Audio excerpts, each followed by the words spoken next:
സംരക്ഷണമില്ല. അവരിങ്ങനെ നിർത്തിയിട്ട് അവർ പോകണം, ഇങ്ങനെ ബുദ്ധിമുട്ടുകൾ വരുന്നു.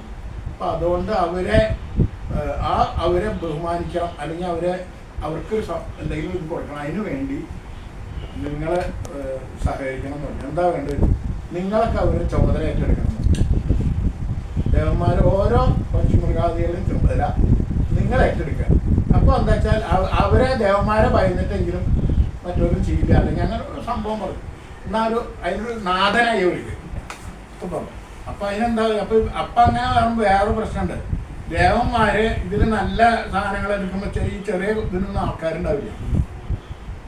അപ്പം അദ്ദേഹം പറഞ്ഞു, അങ്ങനെ പറയാൻ പറ്റില്ല. നിങ്ങളെ നമ്മൾ സങ്കല്പിക്കുക ഒരു ഗ്രൗണ്ട്, ആ ഗ്രൗണ്ടിൽ ഒരു വരിയായിട്ട് ദേവന്മാരെ നിർത്തി, അതിൻ്റെ ഓപ്പോസിറ്റ് ഈ മൃഗാളികൾ നിർത്തി.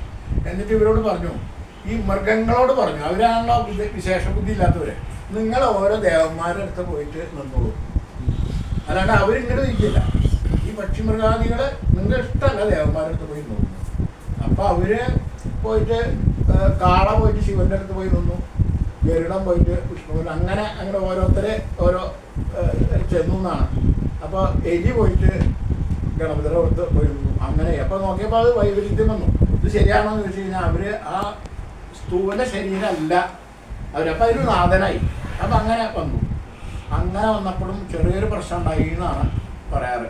എന്താ വെച്ചാൽ ഒരു ദേവനെ, പ്രസിദ്ധനാണ്, അയാൾ വലിയ ദേവനാണ്, അയാളുടെ അടുത്തേക്ക് ആരും ഈ പക്ഷിമൃഗം പോയില്ല.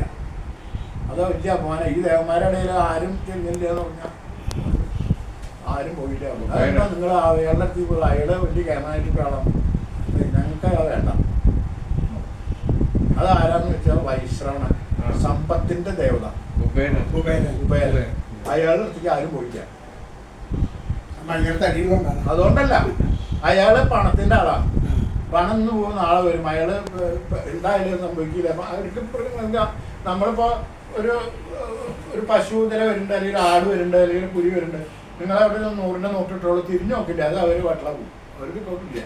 അപ്പൊ എന്താ വേണ്ടത്? ഇവർക്കൊരു ആളുണ്ടാക്കണല്ലോ എന്ന് പറഞ്ഞിട്ടാണ് അവർ അവസാനം മനുഷ്യനെ സൃഷ്ടിച്ചത്. അതിന്റെ പേര് നരവാഹനം എന്നൊരു പേരുണ്ട് മനുഷ്യന്. അപ്പൊ മനുഷ്യനാണ് ഇയാളെ കുബേരനെ വാഹനത്തിലുള്ള ചുമക്കാൻ. നമ്മളൊരു 10 വയസ്സ് അവിടെ ഉണ്ട്. അപ്പൊ ഇയാളെ അങ്ങനെയാണ് ഇയാളെ സൃഷ്ടിച്ചത്. അങ്ങനെ ഒരു കഥ വലുതായിട്ടാണ് പറയാറുണ്ട്. ഇങ്ങനെ അതാണ്.